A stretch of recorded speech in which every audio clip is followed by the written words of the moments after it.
Assalamualaikum warahmatullahi wabarakatuh. Saya Dedi Yunasri, SPD MPD, Kepala Sekolah SD Negeri 007 Panglima Raja, Kecamatan Concong, Kabupaten Indragiri Hilir, Provinsi Riau. Berdasarkan Kepmendikbudristek nomor 160 /P/2021, SD Negeri 007 Panglima Raja yang berada di Dusun Sungai Condong, Desa Panglima Raja, merupakan daerah khusus berdasarkan kondisi geografis. Hal ini dikarenakan apabila air sungai dalam kondisi surut, akses menuju puskesmas dan pasar sangat sulit. Pernah suatu ketika saya sakit dan air dalam kondisi surut. Padahal waktu itu rasa sakitnya luar biasa.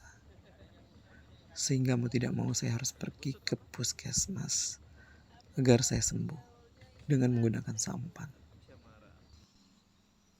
PLN belum masuk, namun kami memiliki penerangan yang bersumber dari panel surya dan mesin diesel, sehingga pada malam hari tidak terlalu gelap.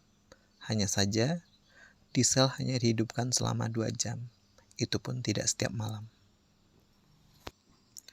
Berikutnya, ini situasi lainnya dari surutnya air Dusun Sungai Condong. Sabut kelapa yang ada dalam sungai mulai menampakkan diri, dan hal ini tentunya menghambat perjalanan kami menuju Kecamatan Concong untuk menghadiri kegiatan komunitas belajar gabungan. Lihatlah betapa luar biasanya teman saya mengayuh sampan ini.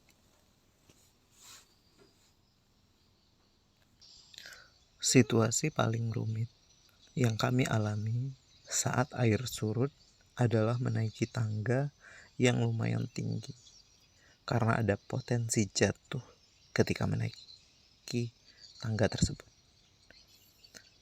Alhamdulillah, sampai hari ini saya dan teman-teman guru belum pernah terjatuh.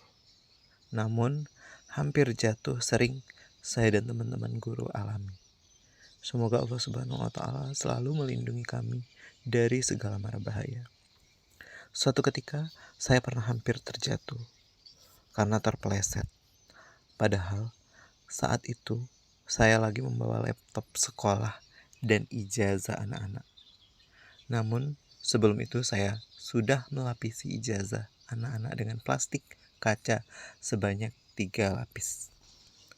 Dalam menghadapi situasi tersebut, hal pertama yang saya lakukan adalah diskusi dengan pengawas sekolah terkait strategi pendampingan dan pembinaan pembelajaran terhadap guru-guru SD Negeri 007 Panglima Raja.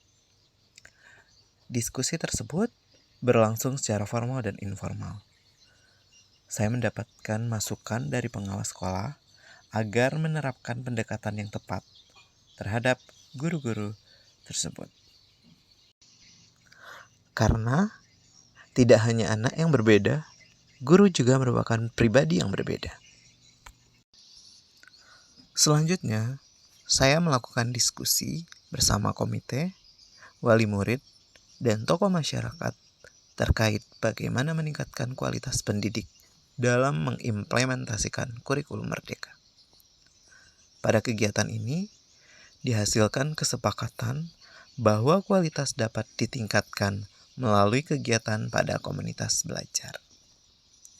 Baik komunitas belajar yang ada di sekolah maupun komunitas belajar yang ada di sekitar lingkungan sekolah, terutama yang ada di wilayah Kecamatan Concong. Berikutnya, ada penguatan dari Kepala Bidang Pembinaan SD Dinas Pendidikan Kabupaten Indragiri Hilir yang selalu mensupport segala bentuk kegiatan yang saya lakukan. Untuk meningkatkan kompetensi guru dalam mengimplementasikan kurikulum merdeka, tentunya dimulai dari diri saya. Saya harus mengupgrade pengetahuan dan keterampilan saya terkait dengan kurikulum merdeka.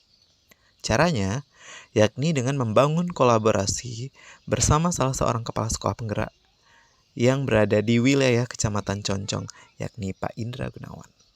Saya dan Pak Indra selalu menjadi sepaket narasumber implementasi kurikulum merdeka di beberapa komunitas belajar yang ada di Kabupaten Indragiri Hilir. Saat Pak Indra menjelaskan, saya mendengarkan dan mencatat hal-hal penting terkait kurikulum Merdeka.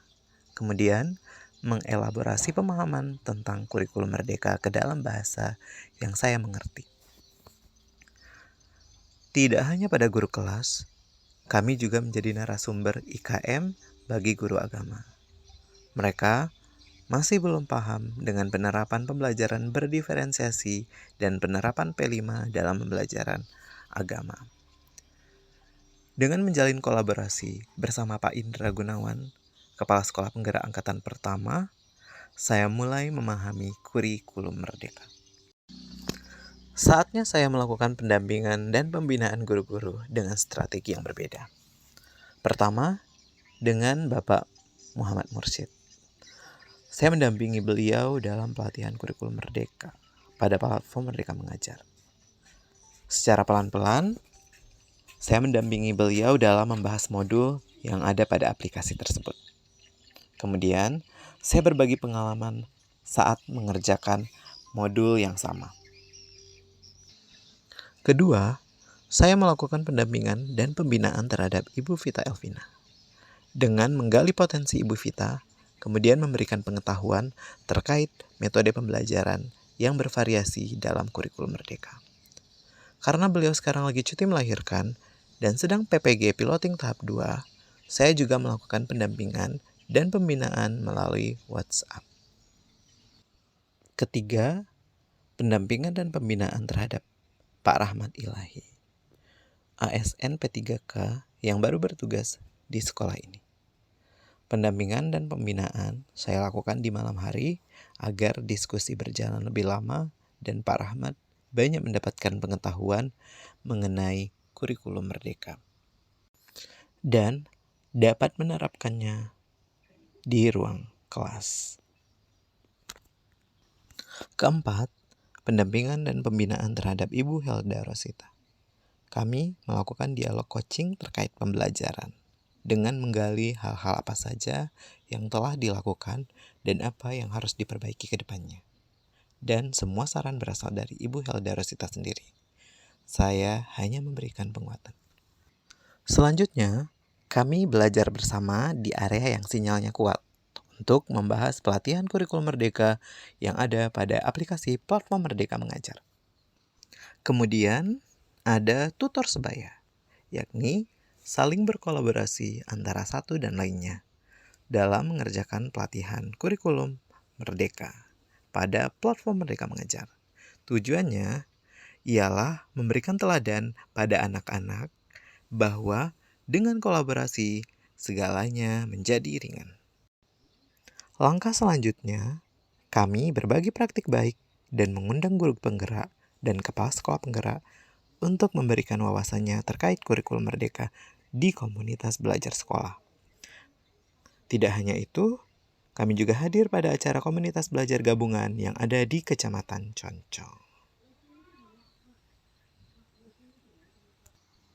Untuk memantapkan wawasan guru-guru mengenai kurikulum Merdeka, saya mengajak mereka untuk melakukan studi tiru ke sekolah penggerak yang ada di Kecamatan Concong. Terakhir, kami melakukan refleksi dan evaluasi dengan mengundang Korwil dan pengawas SD Kecamatan Concong.